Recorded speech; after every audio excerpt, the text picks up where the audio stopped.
नमस्कार दोस्तों, DC weekend के 14th एपिसोड में और 2021 के पहले एपिसोड में आप सबका बहुत बहुत स्वागत है। तो आइए जानते हैं कि वीक की टॉप अपडेट्स क्या है।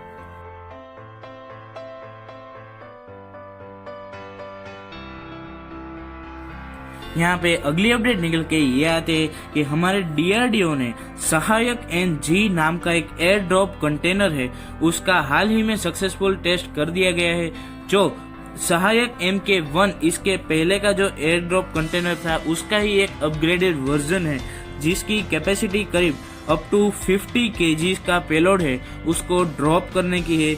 ये जो एयर ड्रॉप कंटेनर है वो शिप्स को बार बार कोस्ट के नजदीक आकर जो सारे पेलोड है वो उसको लेने ना पड़े, इसलिए उसको एयर से ही ड्रॉप कर दिया जाता है, क्योंकि इससे जो कोई भी शिप है उसका ट्रैवल का जो टाइम है वो बचता है। तो ये हमारे डीआरडीओ ने सक्सेसफुली टेस्ट कर दिया गया है।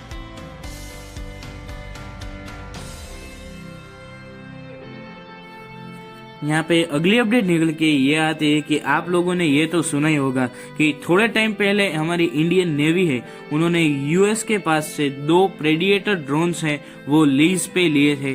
तो अभी रिसेंटली खबर निकल के ये आ रही है कि हमारी इंडियन नेवी है उनको फास्ट ट्रैक बेसिस पे यानी कि अर्जेंट बेसिस पे हमारी गवर्नमेंट ने अप्रूवल कर दिया गया है कि आप यूएसए से 10 अलग अलग ship borne unmanned aerial system यानी कि 10 जो ड्रोन्स है वो आप खरीद सकते हो, जिसकी कॉस्ट है करीब 1300 करोड़ के आसपास है। और ये जो है वो ड्रोन्स हमारी जो नेवल सिक्योरिटी है उसको इनहेंस करने में बहुत ही ज़्यादा मदद करेंगे। इसके साथ ही हमारी जो इंडियन आर्म्ड फोर्सेस, नेवी और एयरफोर्स है, उन तीनों को ये कह दिया गया है कि करीब 15 दिनों की जो फुल्ली फ्लेज वॉर होती है उसके लिए आपको वेपन्स का स्टॉक बनाए रखना है। तो ये एक बहुत ही ज़्यादा बड़ी बात है, क्योंकि आज से पहले जो हमारी तीनों इंडियन नेवी, आर्म फोर्सेस और एयरफोर्स है, उन तीनों के पास 10 दिन की फुल फ्लेज वॉर के लिए वेपन्स रखने की छूट थी, बट अब अर्जेंट बेसिस पे 15 दिनों की जो स्टॉक है उसको अपग्रेड कर दिया गया है। तो ये एक हमारे डिफेंस की तरफ से बहुत ही बड़ी न्यूज़ है।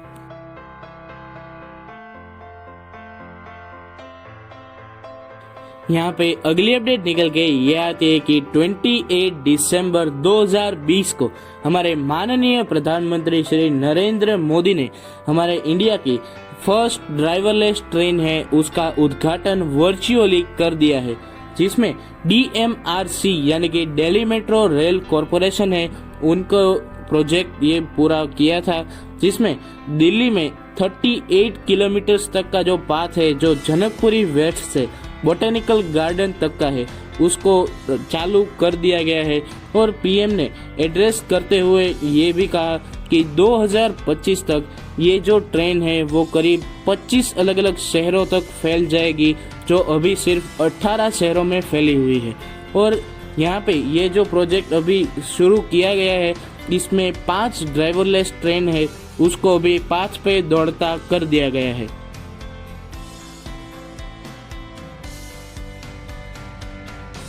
यहाँ पे अगली अपडेट निकल के ये आती है कि पिछले कई टाइम से हमारे इंडिया की जो प्राइवेट स्पेस सेक्टर है वो बहुत ही ज़्यादा मेहनत कर रहा है और खुद को इम्प्रूव कर रहा है। इसमें ही एक कंपनी का नाम आता है स्काईरूट।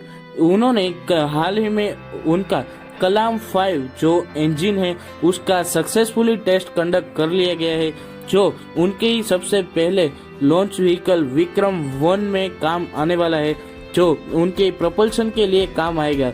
तो उसका सक्सेसफुली टेस्ट कर दिया गया है। हालांकि अगस्त में भी उन लोगों ने एक टेस्ट किया था, वो भी सक्सेसफुल रहा था।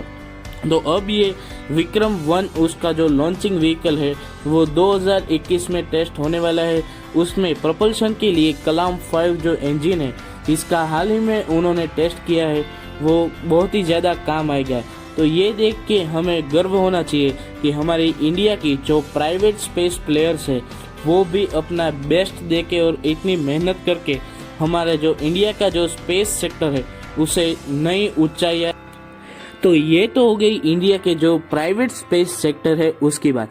तो इसी के साथ ही एक और भी अपडेट निकल के आती है कि हमारा जो इंडियन स्पेस रिसर्च ऑर्गेनाइजेशन है यानी कि इसरो, उसके डायरेक्टर डॉक्टर के शिवन है, वो 1 जून 2015 में इसरो की डायरेक्टरशिप में बैठे थे, यानी कि उसके डायरेक्टर नियुक्त किए गए थे। तो उसके बाद ये जो साल था 2021 वो उसका आखिरी साल था, क्योंकि इसके बाद के जो नए चेयरमैन है वो आने वाले थे। बट हमारी गवर्नमेंट ने ये जो उनकी जो कार्यकाल है उसको बढ़ा के 1 साल और बढ़ा दिया है, यानी कि जो हमारे डॉक्टर के शिवन है वो उसकी डायरेक्टरशिप है वो 2022 तक एक्सटेंड कर दी गई है। तो ये एक बहुत ही ज़्यादा अच्छी बात है, क्योंकि हमारे जो इसरो के चेयरमैन हैं डॉक्टर के शिवन, उन्होंने इंडिया के कई स्पेस मिशन में अपना जो महत्वपूर्ण रोल है वो निभाया है। तो उसके लिए 1 साल और भी वो इसरो के लिए ऐसे ही काम करते रहेंगे और 1 साल में इसरो को नई ऊंचाइयों को छूने में मदद करेंगे।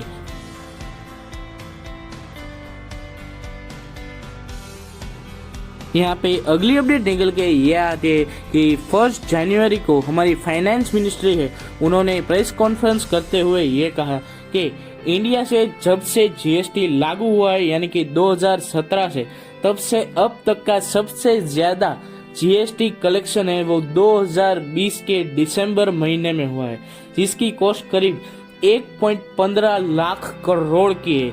इतना जीएसटी जब से जीएसटी लागू हुआ है भारत में तब से कभी भी नहीं हुआ और ये दिसंबर में हुआ है। तो ये एक बहुत ही ज्यादा चौंका देने वाली बात है कि ये लोग इतना ज्यादा टैक्स दिसंबर में ही क्यों भर रहे हैं। तो दोस्तों बस आज के वीडियो के लिए इतना ही, मिलते हैं फिर किसी ऐसा वीडियो में, तब तक के लिए आप सबका बहुत बहुत धन्यवाद। जय हिंद, वंदे मातरम।